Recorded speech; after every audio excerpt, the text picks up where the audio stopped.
often get asked, how are you related to Rey Rimando? I always pause to give them time to share something about the youngest brother of Papa. In nearly the way, they describe Uncle Rey as their most memorable professor at the University of the Philippines in Baguio. Was that math professor who flunked the undisciplined, the unworthy, but he was someone that those same students would discover as a genuine human who just wanted to bring out the best in them. Okay, we belong to a big clan. We usually gather together in the set. Uncle is the loudest, with the most imposing standards. And if you're part of a big clan, in my case, I have learned to survive in this big Rimando family by developing the skill of reading the room and those in it. In one of Uncle Rey's usual, oh, kayo dyan ha, gawin nyo to, gawin nyo dyan. I uttered a one-liner I have now forgotten.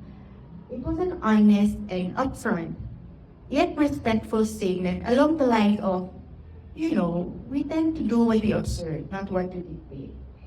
He stared at me and I thought he'd lecture me or admonish me, or put me in my place. But this person who I had assumed was indomitable was eerily quiet. I learned then that the best way to engage with Uncle Rey is to be judicious, to have a well thought out point. Logic is his favorite language. His other language is empathy. When I was pivoting from my career as a journalist, from newsroom management to handling long-form and multimedia projects, including writing books and producing films, it was Uncle Rey who asked me, how are you? That's not just the usual. It's a question I had a ready answer for. But Uncle Rey wouldn't take prepared and polished answers. He said, really? How are you? And my tears started to fall. I was having a difficult time transitioning. But the expectations to always be excellent were nagging constant and here. He was the first who was willing to listen, not just offer blanket solutions or something kaya mo yan. He made me felt and seen. Another was when he asked us how we were when we were at the height of caring for our father who was battling an assortment of medical issues. And once in and out of the hospital, he asked us how we, the carers, were doing. The financial, emotional, physical, logistical burden of caring for sick parents were starting to affect us, our careers, and our personal choices.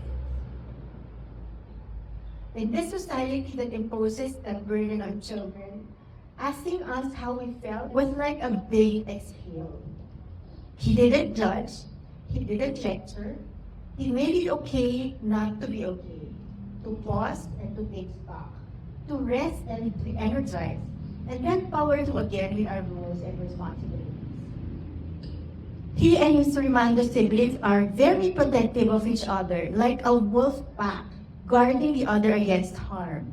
When Papa was in the ICU, we would receive visits from the head of the hospital, who Uncle Rey had called, gently demanding that Papa gets the best medical attention and care.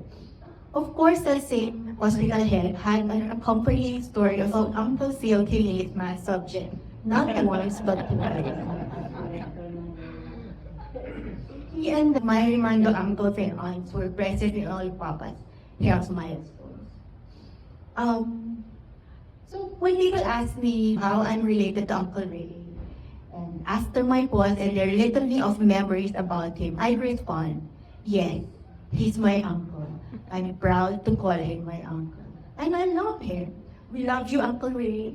We will miss you and your loud voice and how you care for us, your nephews and nieces. Uncle Rey, please hug Papa Cesar for us in heaven.